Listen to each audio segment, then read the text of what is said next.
خاتم النبیین جناب محمد الرسول اللہ صلی اللہ علیہ وآلہ وسلم پر جو ہمارے امام اعظم اور ہادی عالم ہیں۔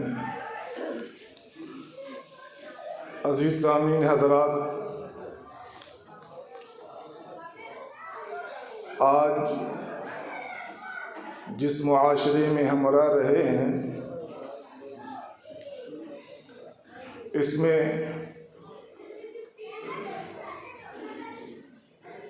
دنیاوی امور کو اختیار کرنا برتری سمجھا جاتا ہے، اور اس کا نتیجہ ہے کہ اخروی امور کو نظر انداز کر دیا جاتا ہے۔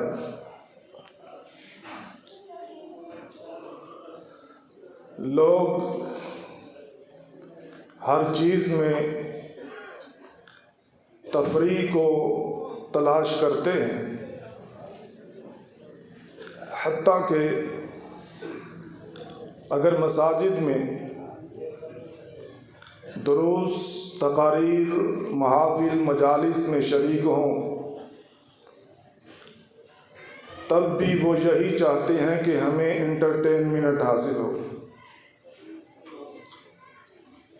ہمیں جھنجھوڑا نہ جائے، ہمیں دین کی رغبت نہ ملے، ہمارا تزکیہ نفس نہ ہو۔ الغرض اس وقت ہم اللہ کے دین سے بہت زیادہ دور ہو چکے ہیں، اور دین سے دوری ہمیں نہ تڑپاتی ہے نہ رلاتی ہے۔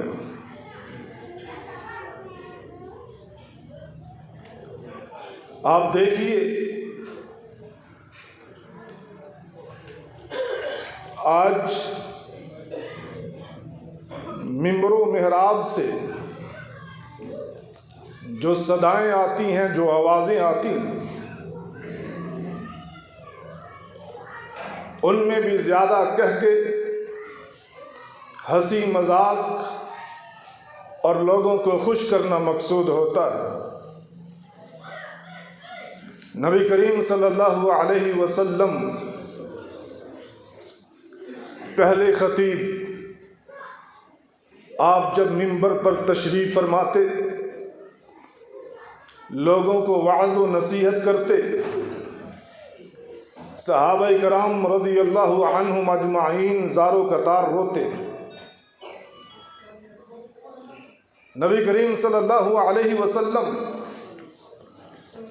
خطبہ ارشاد فرما رہے، آپ نے فرمایا لو تعلمون ما اعلم لضحکتم قلیلا ولبکیتم کثیرا، جو میں جانتا ہوں اگر وہ تم جان لو تم بہت کم ہنسا کرو، بہت زیادہ رویا کرو۔ سیدنا انس بن مالک رضی اللہ تعالی عنہ بیان کرتے ہیں، صحابہ کرام رضی اللہ عنہم اجمعین نے اپنے سروں کو اپنے گھٹنوں میں دے لیا اور ان کے رونے کی آواز آتی رہی۔ امام نسائی رحمہ اللہ اپنی سنن میں اس روایت کو بیان کرتے ہیں، نبی کریم صلی اللہ علیہ وسلم نے خطبہ دیا، صحابہ کے سامنے وعظ و نصیحت شروع کی۔ آپ نے فرمایا والذی نفسی بیدہ، والذی نفسی بیدہ، والذی نفسی بیدہ، 3 مرات، 3 بار آپ نے یہ الفاظ کہے، قسم اس ذات کی جس کے ہاتھ میں میری جان ہے، قسم اس ذات کی جس کے ہاتھ میں میری جان ہے۔ پھر نبی کریم صلی اللہ علیہ وسلم خاموش ہو گئے، آپ نے اپنا سر مبارک جھکا لیا، صحابہ کرام رضی اللہ عنہم اجمعین نے بھی اپنے سروں کو جھکا لیا اور رونا شروع کر دیا، صرف اس بات پر کہ اللہ کے رسول قسم کھا رہے ہیں، اور نبی کریم صلی اللہ علیہ وسلم یقیناً بڑا اہم مسئلہ بتانے والے ہیں۔ یعنی اللہ کے رسول صلی اللہ علیہ وسلم جب وعظ کرتے، صحابہ تدبر کرتے، غور و فکر کرتے، اللہ کے رسول کی بات میں غوطہ زن ہوتے، اور پھر اس کا نتیجہ کیا؟ سیدنا عرباض بن ساریہ رضی اللہ تعالی عنہ بیان کرتے، نبی کریم صلی اللہ علیہ وسلم نے ہمیں خطبہ دیا، ایسا خطبہ دیا کہ دل ڈر گئے، آنکھوں سے آنسو بہہ گئے۔ میرے بھائیوں، بزرگوں، آج ہر محفل میں ہم ہنسنا چاہتے ہیں، ہر مجلس میں ہم اپنے آپ کو خوش کرنا اور کرانا چاہتے ہیں، لیکن آپ نے کبھی اپنے ذات پہ، اپنی برادری، اپنے معاشرے، اپنے قبیلے پہ نظر نہیں ڈالی کہ ان چیزوں نے ہمیں کس قدر بگاڑ دیا ہے؟ آج ہم رب کے دین پر کسی قسم کی توجہ دینے پہ تیار نہیں ہیں۔ ہم ہمہ وقت یہی چاہتے ہیں کہ بس ہمیں کوئی ہنسائے، کھلائے، ٹھٹھا مذاق ہمارے کہہ کے بلند ہو۔ اللہ کا گھر یہ مسجد، جس میں اللہ کا قرآن بیان ہوتا، جس میں نبی کریم صلی اللہ علیہ وسلم کا فرمان بیان کیا جاتا، یہ وہ مقام تھا جس کا تقدس، جس کی عزت، جس کا احترام بہت زیادہ، لیکن دلی طور پہ ہم اس جگہ پر بھی اسی بات کو تلاش کرتے ہیں۔ اور آج آپ دیکھ لیجئے، جہاں پہ خالص رب کا قرآن بیان ہوتا ہے، جہاں خالص نبی کریم صلی اللہ علیہ وسلم کا فرمان بیان ہوتا ہے، لوگ آنے کو تیار نہیں ہیں، اور جہاں ان کو پتہ چل جائے کہ کوئی فلاں آ کے ہنسی مذاق والا معاملہ کرے گا، دنیا بہت زیادہ جاتی ہے، کیونکہ ہم دین کو سیکھنا نہیں چاہتے، ہم اپنی اصلاح کرنا نہیں چاہتے، اور ہم رونا نہیں چاہتے اس بات پر کہ ہم کتنے گناہ گار ہیں، کتنے خطا کار ہیں۔ اپنا جائزہ لینا پسند نہیں ہے ہمیں، اور ہم اپنے گناہوں پہ رو کے گڑ گڑا کے اپنے اللہ کو منانا نہیں چاہتے۔ ہمیں قبر کے عذاب کا خوف نہیں رہا، حشر کے میدان میں، مراحل میں جو معاملات ہونے والے ہیں ان کا خوف نہیں رہا، اور ہم دنیا کی زندگی جی لینا چاہتے ہیں بس۔ اور دوسرے معنوں میں ہم یہ کہا کرتے ہیں، اے جان مٹھا تے اگلا کنے ڈٹھا، نعوذ باللہ من ذالک۔ نبی کریم صلی اللہ علیہ وسلم نے ان آنسوؤں کی بڑی فضیلت بیان کی ہے، جو آنسو ہم اپنے اللہ کے سامنے اپنی آنکھوں سے بہاتے ہیں۔ بھائیو، اللہ کے لیے اپنی اصلاح کیجیے، اپنے آپ کو بدلنے کی کوشش کیجیے۔ پیارے رسول نے فرمایا، سبعۃ یظلھم اللہ فی ظلہ لا ظل الا ظلہ۔ 7 قسم کے انسان ایسے ہیں، اللہ ان کو اپنا سایہ اس وقت عطا کرے گا جب اللہ کے سائے کے علاوہ کوئی سایہ نہیں ہوگا۔ ان میں سے ایک وہ بندہ ہوگا جس کو تنہائی میسر آئی، اکیلا ہے، اب وہ اللہ کو یاد کر رہا ہے، اللہ کو یاد کرنے کے نتیجے میں اس کی آنکھوں سے آنسو بہہ جاتے ہیں۔ آج اپنی محفلوں کو دیکھیے، اپنی مجلسوں کو دیکھیے، اپنی تنہائیوں کو دیکھیے، ہماری مجلسوں میں بھی اللہ کی نافرمانی ہوتی ہے، ہماری تنہائیوں میں بھی اللہ کی نافرمانی ہوتی ہے۔ ہم کتنا تنہائی میں اللہ کو یاد کرتے ہیں، کتنا اللہ کے سامنے ہاتھ پھیلاتے ہیں، اپنی جھولی کو پھیلا کے اللہ سے معافیہ مانگتے ہیں۔ اللہ کے لیے بھائیو، نبی کریم صلی اللہ علیہ وسلم کی اس حدیث کو اپنے ذہنوں میں نقش کر لیجئے اور پھر رویا کیجئے، گڑ گڑایا کیجئے۔ پیارے رسول نے فرمایا، لا یلج النار رجل، آدمی کبھی بھی جہنم میں نہیں جائے گا۔ کون سا آدمی؟ جو اللہ کے ڈر سے رویا۔ وہ بندہ کبھی کسی صورت جہنم میں نہیں جائے گا جو اللہ کے ڈر سے رویا، حتیٰ کہ دودھ تھنوں میں واپس چلا جائے۔ جس طرح تھنوں میں دودھ واپس جانا ممکن نہیں، اس بندے کا جہنم میں جانا ممکن نہیں، کیونکہ وہ اللہ کے ڈر سے اللہ کے سامنے رویا کرتا ہے، اللہ کے ڈر سے اللہ کے سامنے گڑ گڑایا کرتا ہے، آہوزاری کیا کرتا ہے، اپنے اللہ کو منانے کی کوشش کرتا ہے۔ نبی کریم صلی اللہ علیہ وسلم نے فرمایا، 2 آنکھیں اللہ نے ان آنکھوں پر جہنم کی آگ کو حرام قرار دے دیا۔ ایک آنکھ وہ جو جہاد پر پہرا دیتے ہوئے جاگتی ہے، دوسری آنکھ وہ جو اللہ کے ڈر سے آنسو بہاتی ہے، جو بہہ جاتی ہے، جس سے قطرے نکل جاتے ہیں، ان قطرے نکلنے کی وجہ سے اللہ اس آنکھ پر جہنم کی آگ کو حرام قرار دیتا ہے۔ نبی کریم صلی اللہ علیہ وسلم نے ان آنسوؤں کی بڑی قدر و قیمت بیان کی۔ اللہ اکبر! جب آپ کے بیٹے ابراہیم دنیا سے رخصت ہوئے، آپ کی آنکھوں سے آنسو بہہ گئے۔ عبد الرحمن بن عوف رضی اللہ تعالی عنہ کہتے ہیں، اے اللہ کے رسول آپ بھی رو رہے ہیں۔ پیارے رسول نے فرمایا، یا ابن عوف، اے ابن عوف، انہا رحمت، یہ تو رحمت ہے۔ جو بندہ روتا ہے، جو بندہ گڑ گڑاتا ہے، جو اللہ کے سامنے آہوزاری کرتا ہے، عاجزی انکساری کا اظہار کرتا ہے، یوں سمجھ لیجئے اس پر اللہ کی رحمت ہے۔ اور جو بندہ سخت دل ہے کہ جس کو قرآن سن کے بھی رونا نہیں آتا، نبی صلی اللہ علیہ وسلم کا فرمان سن کے بھی رونا نہیں آتا، جو قرآن میں تدبر بھی نہیں کرتا اور پھر قبر کے آخرت کے مراحل سن کر بھی اس کو رونا نہیں آتا، وہ اللہ کی رحمت سے دور ہے۔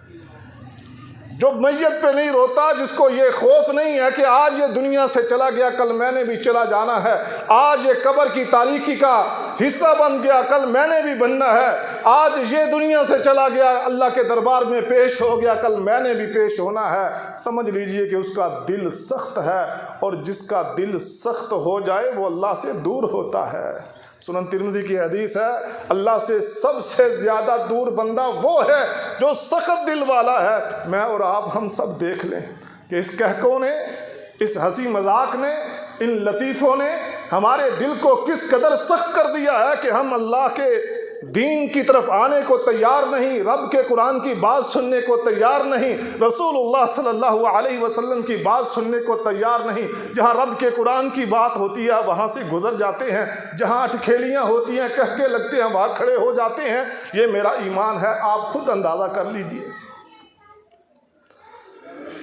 امام ابن حبان رحمہ اللہ اپنی صحیح میں سیدنا بلال رضی اللہ تعالی عنہ سے یہ حدیث بیان کرتے ہیں۔ انہوں نے کہا، میں نے اللہ کے رسول سے عرض کی، اے اللہ کے رسول آپ اس قدر کیوں رویا کرتے ہیں، اتنا زیادہ کیوں روتے ہیں؟ پیارے رسول نے کیا فرمایا، افلا اکون عبدا شکورا، کیا میں اللہ کا شکر گزار بندہ نہ بنوں؟ پتہ یہ چلتا ہے کہ جو بندہ اللہ کے حضور روتا ہے وہ اللہ کا شکر گزار بندہ بننے کی کوشش کرتا ہے۔ پھر میرے رسول نے فرمایا، آج رات ایک آیت ایسی مجھ پر نازل ہوئی ہے، وَيْلٌ لِّمَنْ قَرَأَهَا وَلَمْ يَتَفَكَّرْ فِيهَا، ہلاکت ہے اس بندے کے لیے جو اس کو پڑھتا ہے اور اس میں غور و فکر نہیں کرتا۔ ایک آیت کی بات ہو رہی ہے، ہم نے تو پورے قرآن کو نظر انداز کر دیا، ہم نے تو پورے قرآن کو اونچی جگہ پہ سجا کے رکھ دیا، کبھی کھولنے کی نوبت نہیں آئی، کبھی غور و فکر کرنے کی نوبت نہیں آئی۔ ایک آیت کی بات ہو رہی ہے، إِنَّ فِي خَلْقِ السَّمَاوَاتِ وَالْأَرْضِ وَاخْتِلَافِ اللَّيْلِ وَالنَّهَارِ، یہ آیت اتری، پیارے رسول نے فرمایا جو اس پہ تدبر نہیں کرتا اس کے لیے ہلاکت ہے۔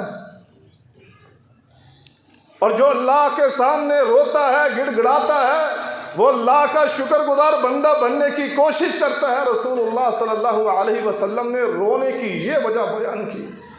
میرے بھائیوں، یہ سیرت النبی کانفرنس ہے، اور میں آپ احباب کو نبی کریم صلی اللہ علیہ وسلم کی سیرت کے اس گوشے سے متعارف کروانا چاہتا ہوں جو آج ہماری زندگیوں سے دور، بڑا بعید ہو چکا ہے، آج ہمیں کہیں نظر نہیں آتا۔ میرے پیارے رسول تو نماز کے لیے کھڑے ہوتے ہیں۔ سیدنا عبداللہ بن شخیر رضی اللہ تعالی عنہ فرماتے ہیں، میں نبی کریم صلی اللہ علیہ وسلم کی خدمت میں حاضر ہوا، آپ نماز پڑھ رہے تھے اور آپ کے سینے مبارک سے ایسی آواز آ رہی تھی جیسے ہنڈیا چولہے پہ پڑی ہو اور وہ ابل رہی ہو اور اس کی آواز آ رہی ہوتی ہے۔ میرے رسول کے سینے سے ایسی آواز آ رہی تھی اور رونے کی وجہ سے آ رہی تھی۔ ان تعذبهم فانهم عبادك وان تغفر لهم فانك انت العزیز الحکیم، یہ آیت ہے، اس کو رسول اللہ صلی اللہ علیہ وسلم ساری رات پڑھتے رہے، قیام میں، رکوع میں، سجدے میں، مسند احمد کی صحیح حدیث، اور روتے رہے۔ یہ میرے پیارے نبی کی سیرت ہے۔ وہ نبی جو سب سے پہلے جنت میں داخل ہونے والے، وہ نبی جن کے ذات پر گناہ کا کوئی دبا نہیں ہے، کوئی داغ نہیں ہے، بڑی پاکیزہ سیرت ہے، اس قدر اللہ کے سامنے روتے ہیں، اور ہم صبح سے شام تک گناہ کرتے ہیں، صبح سے شام تک اپنے اللہ کو ناراض کرتے ہیں، صبح سے شام تک شریعت کی دھجیاں بکھیرتے ہیں، ہم پھر بھی اللہ کے در پہ آ کے رونے کو تیار نہیں ہیں، ہم پھر بھی اللہ کے در پہ آ کے اللہ کو منانے کو تیار نہیں ہیں، آہو زاری کر کے اپنے رب کو منانے کے لیے تیار نہیں ہیں۔ بھائیو، ان چیزوں پہ غور کیجئے گا۔ بڑی بڑی کانفرنسوں میں آپ جاتے ہیں، بڑے بڑے جلسوں میں جاتے ہیں، بڑی بڑی محافل مجالس جاتے ہیں، لیکن اللہ کی قسم میں یہ سمجھتا ہوں کہ اگر انسان کی ذات پر کوئی اثر نہ ہو، انسان کا دل دہلے نہیں، انسان کے دل پہ بات راسخ نہ ہو، تو پھر اس جلسے کا، اس کانفرنس کا کوئی فائدہ نہیں ہے۔ ہاں، اگر کسی چسکے کے لیے، ذائقے کے لیے، ہنسنے کے لیے، مذاق کے لیے، وقت پاس کرنے کے لیے جاتے ہو، پھر یہ ایک روٹین ہے، ایک عادت ہے، اور یہ عادت، یہ روٹین ہمارے کسی کام کی نہیں ہے۔ جو بندہ حقیقت میں اپنے آپ کو بدلنا چاہتا ہے، قرآن و حدیث کو اختیار کرنا چاہتا ہے، مسلک حق کو قبول کرنا چاہتا ہے، وہ ایک ایک بات پہ غور کرتا ہے، قرآن مجید میں تدبر کرتا ہے، رسول اللہ صلی اللہ علیہ وسلم کے فرمان میں غور و فکر کرتا ہے، پھر کیا ہوتا ہے، اس کی زندگی ایسی بدل جاتی ہے کہ بندہ اس کو دیکھ کر راہ راست پر آ جاتا ہے، اس کو دیکھ کر راہ راست پر آ جاتا ہے۔ رسول اللہ صلی اللہ علیہ وسلم اللہ کے سامنے روتے ہیں، اللہ کے سامنے گڑ گڑاتے ہیں، اللہ کے سامنے التجائیں کرتے ہیں، اللہ کے سامنے دعائیں کرتے ہیں، اور آج کا مسلمان جو اتنا گناہ گار ہے، اتنا خطا کار ہے، وہ اللہ کے سامنے روتا نہیں۔ ہمارا دل سخت نہیں ہوا تو کیا ہوا ہے؟ اللہ والو، رب تعالی نے ایسے دل کی مثال پتھر کے ساتھ دی ہے، فرمایا پتھر بھی ایسے ہیں جو اپنے اندر سے چشمے بہا دیتے ہیں، ان سے چشمے پھوٹ پڑتے ہیں، یعنی وہ بھی اللہ کے ڈر سے روتے ہیں۔ اور مسلمان اس قدر سخت دل ہو گیا، پتھروں سے بھی زیادہ اس کا دل سخت ہو گیا، ورنہ یہ قرآن، اس قرآن نے تو بڑے بڑے کافروں کے دلوں کو بدل دیا۔ جنہوں نے سنا وہ پلٹ آئے، لوٹ آئے اسلام کی طرف، حقانیت کی طرف، سچائی کی طرف۔ اور آج ہم مسلمان ہیں، ہم قرآن پڑھتے بھی ہیں، قرآن سنتے بھی ہیں، پھر بھی ہماری ذات پر کوئی اثر نہیں ہوتا، ہمارے دل پر کوئی اثر نہیں ہوتا۔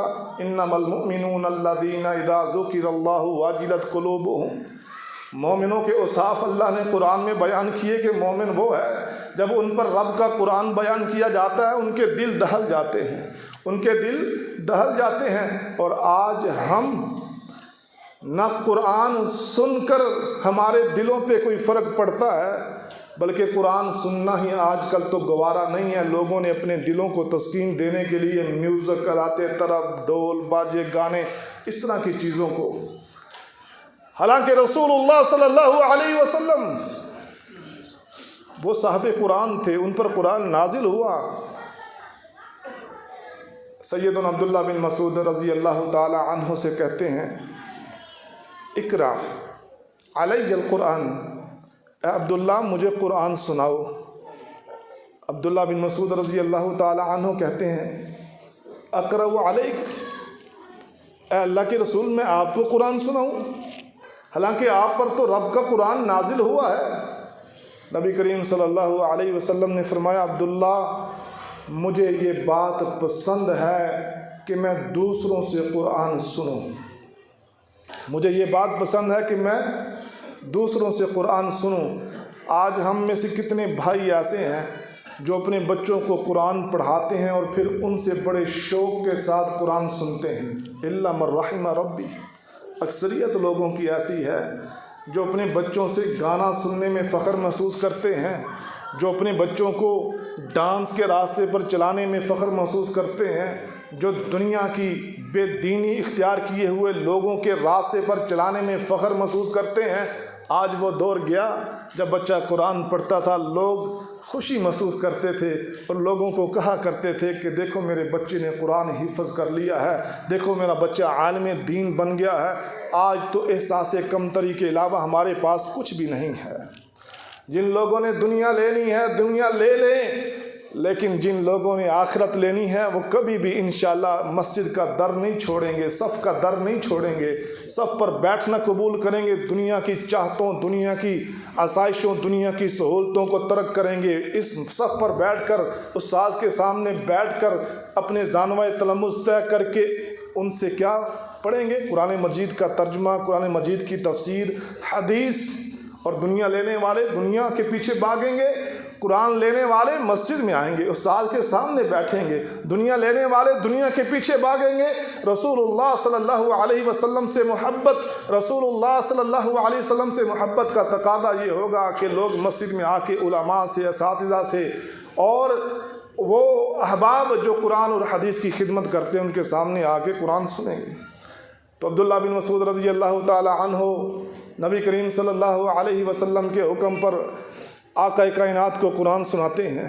سورہ نساء شروع کی اور جب اس مقام پر آئے فَكَيْفَ إِذَا جِئْنَا مِن كُلِّ أُمَّةٍ بِشَهِيدٍ وَجِئْنَا بِكَ عَلَى هَؤُلَاءِ شَهِيدًا، رسول اللہ صلی اللہ علیہ وسلم نے سیدنا عبداللہ بن مسعود کو روک دیا۔ عبداللہ بن مسعود کہتی ہیں میں نے نبی کریم صلی اللہ علیہ وسلم کے چہرہ اطہر کی طرف دیکھا، آپ کی آنکھوں سے آنسو بہہ رہے تھے۔ اور میرے بھائیوں، کیا قرآن سن کر ہم بھی کبھی روئے ہیں؟ نبی کریم صلی اللہ علیہ وسلم کی سیرت پڑھ کر، سیرت سن کر ہم بھی کبھی روئے ہیں؟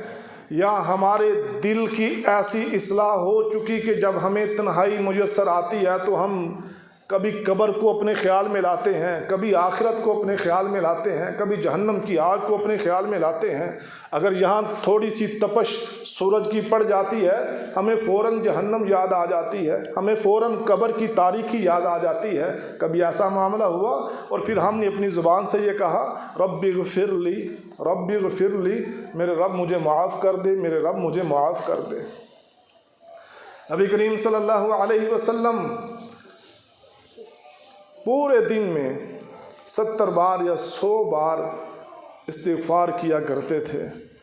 آج ہماری زبانوں پر چغلی، غیبت، جھوٹ، بہتان، مسلمان بھائیوں کی عزتوں کو پامال کرنا، ان کو برے القاب سے یاد کرنا، اس کے علاوہ ہمارے پاس کیا رہ گیا ہے؟ ہم نے اپنے گناہوں ہی میں اضافہ کیا ہے، ہم نے اپنی نیکیوں کو استغفار کے ذریعے سے بڑھایا نہیں ہے۔ اللہ کے لیے اپنی اصلاح کیجئے۔ اور ابھی میرے بعد انشاءاللہ بڑا مفصل خطاب ہوگا۔ ہمارے بڑے ہی معزز مہمان محترم جناب فضیلت الشیخ عبد المنان راسخ حافظہ اللہ تعالیٰ ان کا آنا قبول فرمائے۔ میں بھی چند کلمات کہہ کے صرف ایک تبرک حاصل کیا ہے کہ شاید میری زبان سے کوئی کلمہ نکلے اور کسی بھائی کے دل میں وہ پیوست ہو جائے اور وہ اپنی اصلاح کے بارے میں سوچ لے۔ ان اريد الا الاصلاح، اس کے علاوہ ہمارا کوئی ارادہ نہیں تھا، کوئی طمع، کوئی لالچ نہیں، نہ آپ سے نہ کسی اور سے۔ ہم یہ چاہتے ہیں کہ ہمارا اللہ ہم سے راضی ہو جائے، اور جتنے ہمارے احباب دین کی طلب لگن رکھتے ہیں، دین سیکھنا چاہتے ہیں، اللہ ان سے راضی ہو جائے، اور جو بے راہ روی کا شکار ہیں اللہ ان کو ہدایت دے۔ وآخر دعوانا ان الحمد للہ رب العالمین۔